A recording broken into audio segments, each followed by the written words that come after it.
নমস্কার, 5টার 5 মিশনে নিয়ে আমি অতনু রয়েছে আপনার সঙ্গে। সরাসরি চিংড়িহাটায় নজর রাখতে হবে, কারণ রেলমন্ত্রী মুখ্যমন্ত্রী চিংড়িহাটায় মেট্রোর কাজ কিভাবে হচ্ছে, কতটা কাজ এগিয়েছে খতিয়ে দেখছেন। তার সঙ্গে অগ্নিমিত্রা পালও রয়েছেন। অশ্বিনী বৈষ্ণব কিছু বলছেন।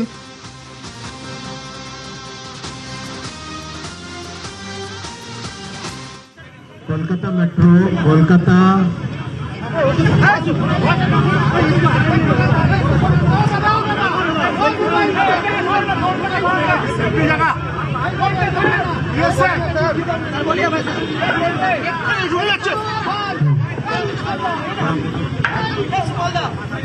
যদি আপনারা একটু শান্ত না হন, মাননীয় রেলমন্ত্রী কথাই বলতে পারবেন না। আপনাদের অনুরোধ হয়ে ওনাকে রাজি করালাম দুটো লাইন বলার জন্য। साथियों, कोलकाता शहर के निवासियों के लिए Kolkata metro is a very important infrastructure. It really makes a big difference in the lives of common citizens, especially in the lives of low income and middle class families. Kolkata metro Kolkata शहर के जो लो इनकम और middle class families है उनके लिए बहुत important project है. इस प्रोजेक्ट के लिए माननीय प्रधानमंत्री श्री नरेंद्र मोदी जी ने हमेशा बहुत ज़्यादा एम्फेसिस दिया है. आप देखोगे तो 1972 में ये प्रोजेक्ट चालू हुआ था. 1972 से 42 इयर्स में ओनली 28 किलोमीटर्स काम हुआ. प्रधानमंत्री श्री नरेंद्र मोदी जी के 12 इयर्स में 45 किलोमीटर्स का काम हुआ. यानी 42 इयर्स में 28 किलोमीटर्स और 12 इयर्स में 45 kilometres. That is the kind of emphasis Honorable Prime Minister Shri Narendra Modi ji has placed on this project. और जब इतना इम्पोर्टेंट प्रोजेक्ट हो, जिस प्रोजेक्ट के ऊपर केंद्र सरकार की तरफ से इतना ध्यान दिया जाए, वहाँ पर राज्य सरकार की जिम्मेदारी होती है कि जो भी प्रॉब्लम्स हो उसको सॉल्व करे. Very unfortunately, the previous state government, TMC government, they stopped this project at this Chingrihata place. This is a classic example of how the TMC government was against any development. ये चिंगलीघाटा के permission मांगते मांगते हम लोग थक गए थे. आखिर हाईकोर्ट जाना पड़ा. हाईकोर्ट ने भी कहा कि चिंगलीघाटा के लिए परमिशन दो, स्टेट गवर्नमेंट को बोला था. लेकिन टीएमसी की गवर्नमेंट ने हाईकोर्ट के ऑर्डर के बावजूद परमिशन नहीं दी और टीएमसी की गवर्नमेंट सुप्रीम कोर्ट गई. सुप्रीम कोर्ट में भी हारने के बाद में भी टीएमसी गवर्नमेंट ने चिंगलीघाटा में मेट्रो के परमिशन को नहीं दिया. लेकिन आखिर जनता ने इसका, वेस्ट बंगाल के निवासियों ने, कोलकाता के सिटीजन्स ने इसका हिसाब पूरा किया और बहुत बड़ी संख्या में भारतीय जनता पार्टी को जिताकर जब सरकार बनी, विद इन फ्यू डेज ये इतना मैसिव काम जो आप देख रहे हो विद इन फ्यू डेज किया और आज कोलकाता शहर के निवासियों के लिए इतनी बड़ी ये इंफ्रास्ट्रक्चर की प्रोजेक्ट आगे बढ़ रही है. मैं आपके सामने विश्वास दिलाना चाहता हूँ, कोलकाता मेट्रो के लिए और जो भी डेवलपमेंट का काम होगा हाथ में लेंगे. 60 new generation metro trains, 60 new generation metro trains next 5 years में कोलकाता मेट्रो में इंडक्शन की जाएगी. आज माननीय मुख्यमंत्री जी के साथ पूरा डिटेल रिव्यू किया है और जो भी बैरियर्स इस नेटवर्क के ग्रोथ में है उनको हटाने का माननीय मुख्यमंत्री जी ने कोलकाता म्युनिसिपल कमिश्नर को और कोलकाता पुलिस कमिश्नर को और चीफ सेक्रेटरी को आदेश दिया है कि हर प्रॉब्लम को सॉल्व करके तेजी से आगे बढ़ाए. From the railway side, from central government side, we are fully committed to complete this project in record time. Thank you. কি করছিস টপটাকে দেখ.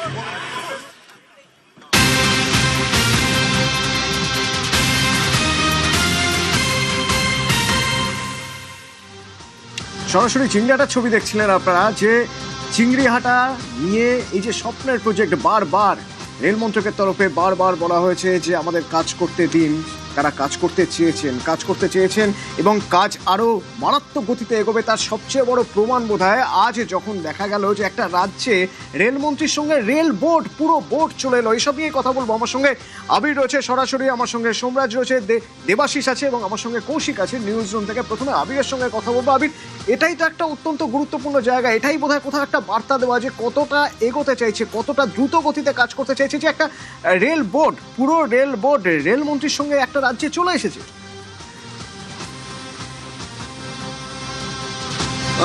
অতনু, আমাদের রাজ্যে আমরা এর আগে দেখেছি কাদেরকে রেলমন্ত্রী হিসাবে। গনি খান চৌধুরী রয়েছেন, মমতা বন্দ্যোপাধ্যায় রয়েছেন, আমরা দেখেছি হচ্ছে দীনেশ ত্রিবেদীকে কাজ করতে, মুকুল রায়কে কাজ করতে, অধীর চৌধুরীকে দেখেছি। তারা প্রত্যেকেই রেল মন্ত্রকের সঙ্গে তারা কাজ করেছেন এবং একাধিকজন পূর্ণাঙ্গ মন্ত্রী হিসাবে দীর্ঘ সময় ধরে কাজ করেছেন এবং তাদের সময় বিভিন্ন প্রকল্প এই রাজ্যের ক্ষেত্রে এসেছে।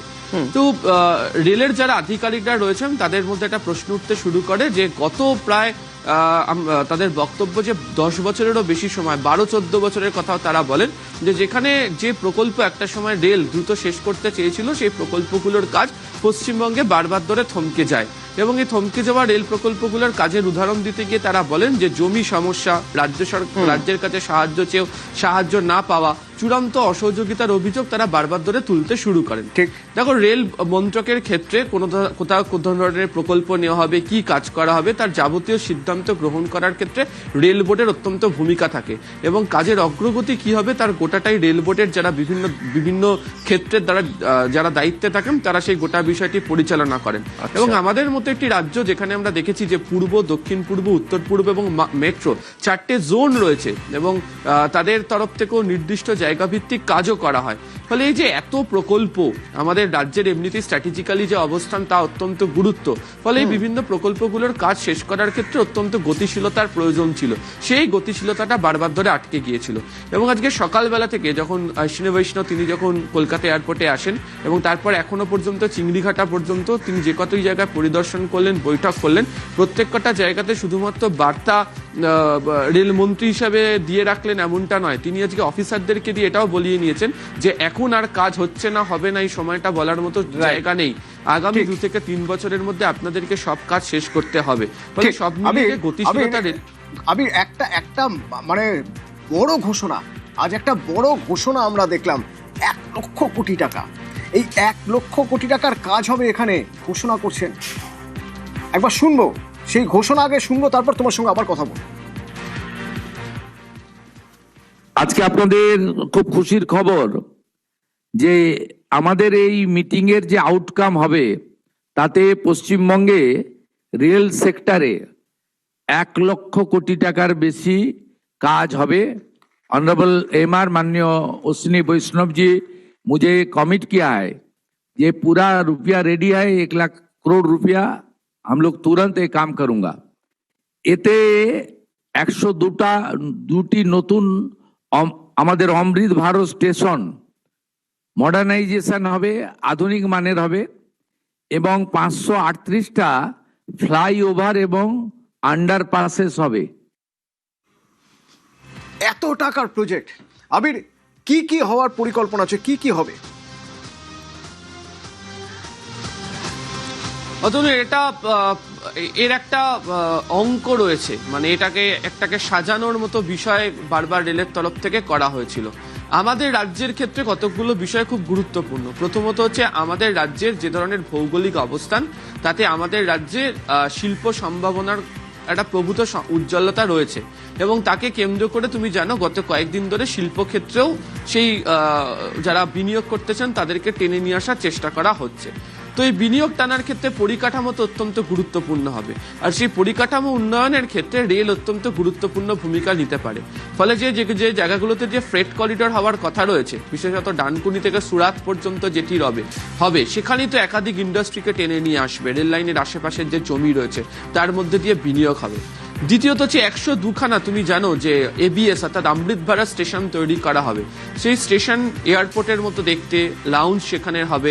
সেখানেও হচ্ছে যারা তোমার ধরো ছোট ছোট যারা দোকান করবেন বা সেখানকে কেন্দ্র করে যে ধরনের ব্যবসা তারা করতে চান, তার একটা অন্য দিক রয়েছে। অনেক অনেক যাত্রী, অনেক ব্যক্তি সেখানেও তারা যেতে পারবেন, জিনিসপত্র ক্রয় বিক্রয় একটা সম্ভাবনা থাকে, সেখান থেকে বিনিয়োগের একটা সম্ভাবনা থাকে। তৃতীয়ত হচ্ছে যে তুমি জানো যে high speed, semi high speed ট্রেনের পাশাপাশি আজকে রেলমন্ত্রী ঘোষণাই করেছেন যে বুলেট ট্রেন দিল্লি থেকে শিলিগুড়ি, মেজর ঘোষণা। এবং এর ফলে যেটা হবে সেটা হচ্ছে যাতায়াতের সুবিধাটা অনেকটা হলে বাকিরা যারা এই ক্ষেত্রে বিভিন্ন জায়গাতে যারা বিনিয়োগ করতে চান সেই জায়গাটি পাবে। এবং অবশ্যই এর সঙ্গে যুক্ত রয়েছে রেলের যে একাধিক প্রকল্প যেগুলিতে চলছে, সেই প্রকল্পগুলি যখন কাজ করা হবে তার মধ্যে তো প্রচুর মানুষ কাজের সুযোগ পাবেন, কর্মসংস্থান তার মধ্যে দিয়ে হবে। এবং আজকে নবান্নর বৈঠকে মুখ্যমন্ত্রীর তরফ থেকে বিশেষ করে এই বিষয়ে অনুরোধও করা হয় রেলমন্ত্রীর কাছে যে আপনাদের তরফ থেকে অনেক প্রকল্পের কাজ হচ্ছে, আপনাদের অনেক ওয়ার্কশপ রয়েছে, ফলে এক্ষেত্রে দাঁড়িয়ে বাংলার যুবক যুবতীদের মেধা রয়েছে, তারা কর্মসংস্থানের দিক থেকে অনেক উজ্জ্বল অবস্থা তারা বজায় রাখে, ফলে তাদেরকে নিয়োগ করুন এবং তাদের নিয়োগের মধ্যে দিয়ে যাতে কর্মসংস্থান হয়। ফলে এই সব মিলিয়ে বলার চেষ্টা করা হয়েছে যে প্রকৃত অর্থে যে বিনিয়োগ রেলকে কেন্দ্র করে আসবে, সেই সুফল যেটা এখানকার রাজ্যের মানুষজন পাবেন সেটাকে তারা মনে করিয়ে দিয়েছেন। এবং তুমি যদি দেখো আজকে যে প্রকল্পগুলোকে নিয়ে, যেমন আজকে যেমন সব থেকে বেশি আলোচনা হয়েছে কলকাতার মেট্রো নিয়ে। তার কারণ হচ্ছে থমকে থাকা মেট্রো প্রকল্পের ক্ষেত্রে কলকাতা শহরের মানুষজনের, শহরতলির মানুষজনের বিশেষ আগ্রহ রয়েছে। এবং এরপর হচ্ছে পূর্ব, দক্ষিণ পূর্ব, উত্তর পূর্বে যারা যে জোনগুলো রয়েছে তার প্রচুর মেজর প্রজেক্টকে নিয়ে আলোচনা হয়েছে। এবং আমি গত দুদিন আগে অতনু বলেছিলাম যে যেহেতু সীমান্তবর্তী এলাকাতে জাতীয় সুরক্ষার ক্ষেত্রে প্রাধান্য দেওয়া হবে, সেই প্রসঙ্গের কথাও আজকের বৈঠকের ক্ষেত্রে বারবার ধরে উঠে এসছে। আবার সাগরে রেল নিয়ে যাওয়া, নন্দীগ্রামে রেল প্রকল্পের কাজ শুরু করা, রেল মানচিত্রের নন্দীগ্রামের প্রসঙ্গে মনে পড়লো যে যখন বিধানসভায় ভবানীপুরের বিধায়ক হিসেবে শপথ নিচ্ছেন, তারপরে বেরিয়ে এসে শুভেন্দু অধিকারী বলেছিলেন একটি দিনের জন্য নন্দীগ্রামের মানুষকে ভুলতে দেবেন না যে নন্দীগ্রামের শুভেন্দু অধিকারী আর নন্দীগ্রামের নন। এবং এটা আমরা তার পরবর্তীকালেও বারবার দেখেছি, আজও দেখা যাচ্ছে নন্দীগ্রামে রেলে বিশেষ নজর শুভেন্দুর। এই নন্দীগ্রামের রেল পরিষেবা দ্রুত পৌঁছানোর জন্য তিনি রেলমন্ত্রীকে অনুরোধ করেছেন। আমার সঙ্গে সোমরাজ আছে। সোমরাজ, নন্দীগ্রাম কতটা গুরুত্বপূর্ণ এই রেলপথ, যে রেলপথের কথা বারবার শুভেন্দু অধিকারী বলেন, আগে প্রতিশ্রুতি দিয়েছেন যে এই রেলপথ তিনি করেই ছাড়বেন, আজ রেলমন্ত্রীর সঙ্গে কথা বলেছেন, অনুরোধ করেছেন রেলমন্ত্রীকে। সোমরাজ, একদমই দেখো, আজকে যখন রেলমন্ত্রীর সঙ্গে তিনি বৈঠক করছিলেন সেই সময় তিনি রেলমন্ত্রীকে অনুরোধ জানান যে এই বাজকুল থেকে নন্দীগ্রাম পর্যন্ত যে রেল যোগাযোগ, সেই রেল যোগাযোগ তার যে প্রজেক্ট আকারে নিয়েছে রেল দপ্তর, সেই প্রজেক্টটি যাতে কার্যকর করা হয়। যেটা সূত্র মারফত জানা যাচ্ছে, এই যে বাজকুল থেকে নন্দীগ্রাম পর্যন্ত রেলপথ তৈরিতে কতটা পরিমাণ জমি লাগবে, এক্ষেত্রে কতটা সরকারি জমি রয়েছে আর কতটা জমি কিনতে হবে, অধিগ্রহণ করতে হবে, ইতিমধ্যেই সেই তালিকা রাজ্য প্রশাসনের শীর্ষ স্তরের কাছে এসে পৌঁছেছে। অর্থাৎ কতটা জমি লাগবে সেটা মোটামুটি চূড়ান্ত হয়ে গেছে। এবারে সমীক্ষা করে জমি অধিগ্রহণ করে কাজ শুরু করতে হবে। আর সেই জায়গাতেই দাঁড়িয়েই মুখ্যমন্ত্রী শুভেন্দু অধিকারী আজ রেলমন্ত্রীকে অনুরোধ জানিয়েছেন যাতে রেলের যারা আধিকারিকরা রয়েছেন এই রাজ্যে, তারা যাতে নন্দীগ্রামের এই রেল প্রজেক্টের দিকে বিশেষভাবে গুরুত্ব দেন। এবং রেলমন্ত্রী তখন বৈঠকে উপস্থিত থেকে জানান যে তিনি আলাদা করে এই বিষয় নিয়ে মুখ্যমন্ত্রী শুভেন্দু অধিকারীর সঙ্গে বৈঠক করবেন। অর্থাৎ নন্দীগ্রামের এই রেল যোগাযোগ ব্যবস্থাকে যাতে আরো দ্রুত করা যায় তা নিয়ে অনুরোধ জানান মুখ্যমন্ত্রী এবং রেলমন্ত্রীও তার উত্তরে বলেন যে তিনি সঙ্গে থাকো। এই যে বারবার বলা হচ্ছে যে তিনি বলছেন যে তিনি নন্দীগ্রামের পাশেই রয়েছেন, তিনি নন্দীগ্রামের পাশেই রয়েছেন।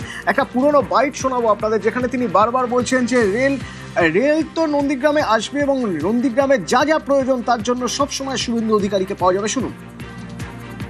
2003 সাল থেকে আমাকে যে চোখে দেখেছেন, যেভাবে দেখেছেন, নন্দীগ্রামের আপামর মানুষ আগামী দিনেও ঠিক একই ভাবে দেখতে পাবেন। আপনারা নিশ্চিন্ত থাকুন, যে স্বপ্ন আপনারা দেখেছেন আমাকে বা আমাদেরকে কেন্দ্র করে, আমি শুভেন্দু অধিকারী আপনাদের ঋণ আমি এবারে শোধ করব। আমার কোনো পরিবর্তন আপনাদের চোখে পড়বে না, এটুকু আমি আপনাদের আশ্বস্ত করতে চাই।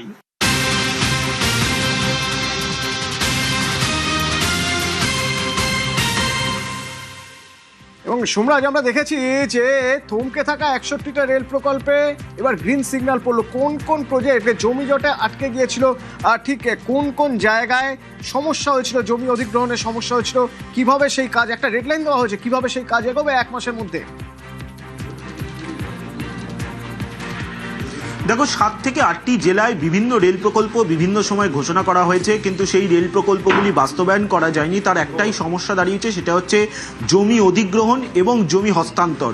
কিন্তু এই জমি অধিগ্রহণ বা জমি হস্তান্তরের আগে সমীক্ষা করার কাজও প্রয়োজন ছিল। তৃণমূল কংগ্রেসের সরকারের সময় এই কাজ এগোয়নি, অর্থাৎ গতি পায়নি। সেই কারণেই একাধিক রেল প্রকল্প থমকে পড়েছে। আর সেই রেল প্রকল্পগুলির জন্য যে যে জমি প্রয়োজন রেলের, সেই জমি যাতে রেলকে দেওয়া হয় তার জন্য 1 মাসের টাইমলাইন মুখ্যমন্ত্রী শুভেন্দু অধিকারী আজ স্পষ্ট দিয়েছেন বিভিন্ন জেলার জেলাশাসকদের, এবং তিনি বলেছেন যে প্রয়োজনে এর জন্য আলাদা করে ক্যালেন্ডার তৈরি করতে, এবং সেই ক্যালেন্ডার তৈরি করে কবে রেলের সঙ্গে বৈঠক হবে এবং বৈঠক করে রেল কি কোন কোন এলাকায় জমি চাইছে, সেই জমি তারা কিভাবে হস্তান্তর করবে রেলকে, গোটাটা একটা ক্যালেন্ডার তৈরি করে নিক। এবং বৈঠকে জেলাশাসকদের এই নির্দেশও দেওয়া হয়েছে যে কেন এই জমি জট দীর্ঘদিন ধরে চলছিল এবং তারা হোমওয়ার্কটা কেন করে রাখলেন না আগে থেকে, এবং সেই কারণেই 1 মাসের সময়সীমা দিয়ে দেওয়া হয়েছে জেলাশাসকদের যে এর মধ্যেই জমি জট কাটাতে হবে, রেলকে জমি হস্তান্তর করতে হবে। মুখ্যমন্ত্রী চাইছেন যে রাজ্যের যে রেল প্রকল্পগুলি রয়েছে, যেগুলি ঘোষণা হয়ে রয়েছে কিন্তু বাস্তবায়ন হয়নি, তা যাতে দ্রুত বাস্তবায়নের পক্ষে এগোনো যায়, অর্থাৎ জমি হস্তান্তর প্রক্রিয়াটা হয়, রেলকে যাতে জমি দিয়ে দেওয়া হয় এবং তারপর রেল যাতে কাজ শুরু করে। ডেডলাইন ঠিক 1 মাসের ডেডলাইন 7ই জুলাই। 7ই জুলাইয়ের মধ্যে জমি সমস্যা মেটাতেই হবে নির্দেশ দেওয়া হয়েছে। রেলমন্ত্রীকে পাশে রেখে জেলা শাসকদের এই নির্দেশ দিয়েছেন। প্রশ্ন করেছেন জেলা শাসকদের, কেন এতদিন রেলের জমি জট কাটানো গেল না? এই অল্প সময়ের ডবল ইঞ্জিনের সরকার অলরেডি এফওবি এবং আন্ডারপাসের জন্য আমরা 40টার বেশি এনওসি রেলওয়ে দপ্তরকে দিয়ে দিয়েছি, এবং প্রায় 60টা রেলওয়ে প্রজেক্ট যেটা রেলওয়ে বোর্ড গত বছর অ্যাপ্রুভ করেছিল লাস্ট অক্টোবর 2025 অক্টোবর নভেম্বরে, সেই তার যে অ্যাডুকুয়েট ল্যান্ড, আপনারা ক্লিয়ারলি আমাদের গভর্নমেন্টের মিশন এবং ভিশন শুনে নিন।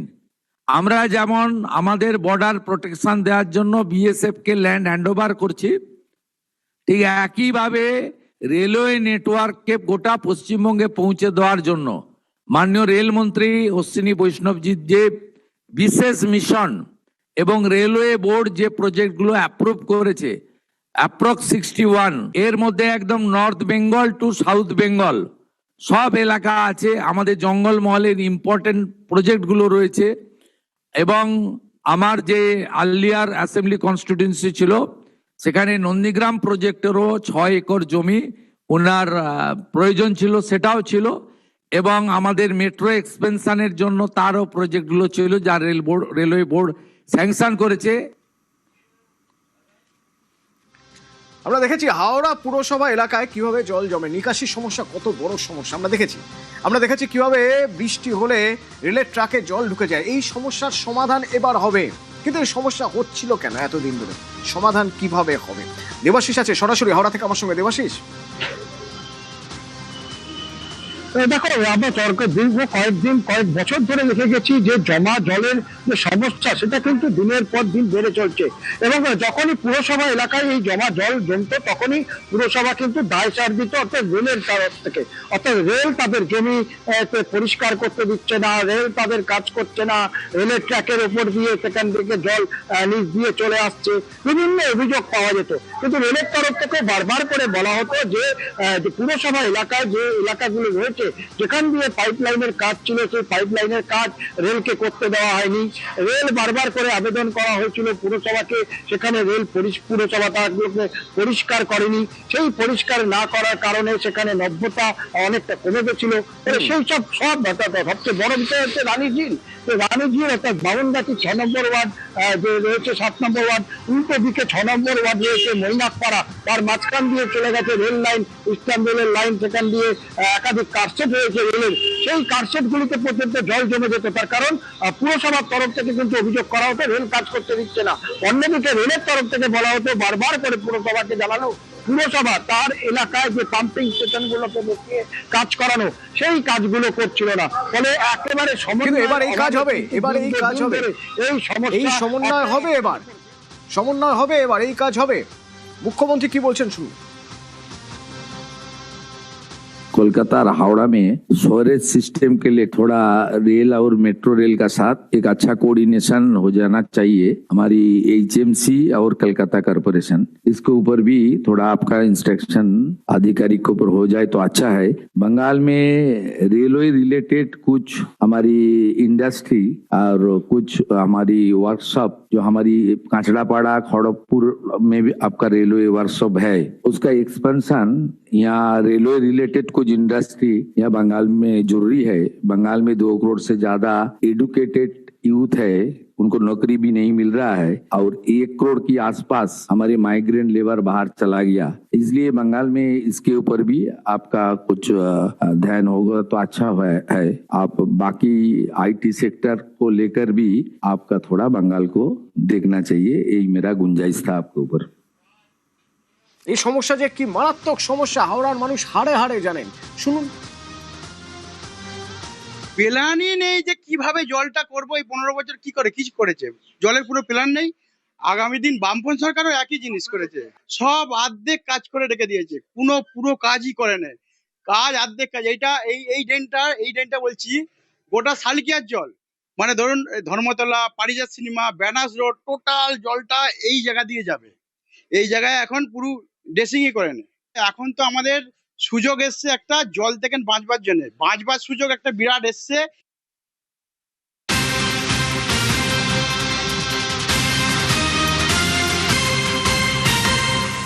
হাতিয়ার রেল কিভাবে? নিউজ রুম থেকে সরাসরি কৌশিক আছে আমার সঙ্গে। কৌশিক, রেল প্রজেক্ট রাজনৈতিকভাবে কতটা গুরুত্বপূর্ণ? অত্যন্ত গুরুত্বপূর্ণ। এমনিতে ভারতের লাইফলাইন রেল, ইন্ডিয়ান রেলওয়ে, এবং শুধু ভারতের লাইফলাইন বললে কম বলা হবে, এই রাজনীতির ক্ষেত্রেও কিন্তু এই রেলের অত্যন্ত গুরুত্ব রয়েছে। কেন এ কথা বলছি? এটা ঐতিহাসিকভাবে সত্য যে রেলকে বারবার হাতিয়ার করা হয়েছে। যেমন ধরো 1982 থেকে 84 গনি খান চৌধুরী রেলমন্ত্রী ছিলেন। সেই আমলে গনি খান চৌধুরীর আমলে পশ্চিমবঙ্গ এবং মালদায় বিশেষ করে এত লোকের কর্মসংস্থান হয়েছিল এবং চাকরি পেয়েছিলেন, সেই গনি খান চৌধুরীকে আজও তারা ভোলেননি। আজও তার সুফল পায় কংগ্রেস ভোট হলে। এরপর ধরো যদি এনডিএ আমল কথা ভাবো, সেখানে 2001 থেকে 4 নীতিশ কুমার রেলমন্ত্রী ছিলেন, তখন তিনি বিহারে ঢেলে রেল প্রজেক্ট দিয়েছেন। তারপর 2004 থেকে 9 ইউপিএ 1-এর সরকার, তখন লালু প্রসাদ যাদব রেলমন্ত্রী, তিনিও ঢেলে বিহারকে দিয়েছেন। এরপর 2009 থেকে 11 এই সময়টা কিন্তু আমাদের রাজ্য রাজনীতির ক্ষেত্রে অত্যন্ত তাৎপর্যপূর্ণ। 9 থেকে 11 রেলমন্ত্রী ছিলেন হচ্ছেন মমতা বন্দ্যোপাধ্যায়। আর এই 9 থেকে 11-র মধ্যে একটা বিরাট পট পরিবর্তন হয় আমাদের রাজ্যে। 2009 সালে তৃণমূল দারুণভাবে উঠে আসে লোকসভার ভোটে, 19টা সিট পায়। সিপিএমের অনেকেই তখন বুঝতে পারছেন পায়ের তলা থেকে জমি সরে যাচ্ছে। তারপর 10-এ কলকাতা পুরসভার ভোট, সেটা তৃণমূল দখল করে নেয়। তারপর 2011-এ রাজ্যে পরিবর্তনের ঝড়, পালাবদল, মুখ্যমন্ত্রী হলেন মমতা বন্দ্যোপাধ্যায়। কিন্তু তার আগে অনেকেই মনে করেন এই যে মঞ্চটা তৈরি হওয়া, নতুন করে ক্ষমতায় বা বামফ্রন্টকে সরিয়ে ক্ষমতায় আসা, সেই মঞ্চটা তৈরি করতে মমতা বন্দ্যোপাধ্যায়ের বড় হাতিয়ার ছিল রেল। একদিকে তো সিঙ্গুর নন্দীগ্রামের মতো পলিটিক্যাল ইস্যু হাতিয়ার ছিলই, তার পাশাপাশি এই যে তিনি রেলমন্ত্রী ছিলেন, এটাও তাকে অনেকটা অ্যাডভান্টেজ দিয়েছে। কেন? কারণ সেই সময় 2009 থেকে 11 বাংলাতে তিনি এক গুচ্ছ রেল প্রকল্পের কথা ঘোষণা করেন বাংলার জন্য, এবং অনেকেই তাই মনে করেন যে এই রেল পথেই কিন্তু মমতা ক্ষমতায় আসেন। 2011-তে তিনি ক্ষমতায় এলেন, অনেকগুলো, তার আগে তিনি রেলমন্ত্রী হিসাবে প্রচুর প্রকল্পের ঘোষণা করলেন। তারপর কি হলো? তারপর কিছু প্রকল্প শুরু হলো, তবে বেশিরভাগই দেখা যায় যে শুরু হয়নি।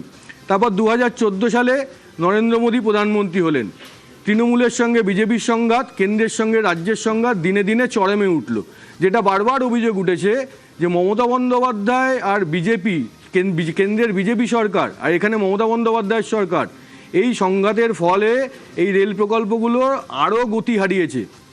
যখনই কোনো সহযোগিতা চাওয়া হয়েছে রেলের তরফ থেকে, রেল প্রজেক্টের কাজ করতে চেয়েছে, তার জন্য তো জমি দরকার, সেই চূড়ান্ত অসহযোগিতা করে গেছে এখানকার তৃণমূল সরকার।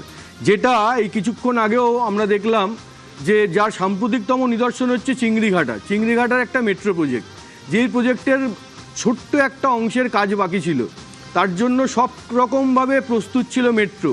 খালি দরকার কি ছিল, যে ট্রাফিক পুলিশকে বলার যে আপনারা এইটুকুনি সময়, দিনের একটা কয়েক ঘন্টা, এরকম কয়েকটা দিন, 2-3 দিন 4-5 দিনের জন্য, যে এই সময়টায় ট্রাফিকটাকে একটু অন্য পথে ঘুরিয়ে যেতে হবে, এইটুকুনি কাজ বাকি। তাহলেই তারা কাজটা করে ফেলতে পারবে। কিন্তু সেইটুকুনির অনুমতি দেওয়া হয়নি। সেটা অনুমতি দেওয়া হয়নি মানে কি, সেটা হাইকোর্ট বলছে অনুমতি দিচ্ছে, তাও দেওয়া হয়নি। সুপ্রিম কোর্ট বলেছে অনুমতি দিতে, তাও দেওয়া হয়নি। এই একই অভিযোগ কিন্তু আজকে চিংড়িঘাটায় দাঁড়িয়ে করলেন রেলমন্ত্রী। ধন্যবাদ কৌশিক।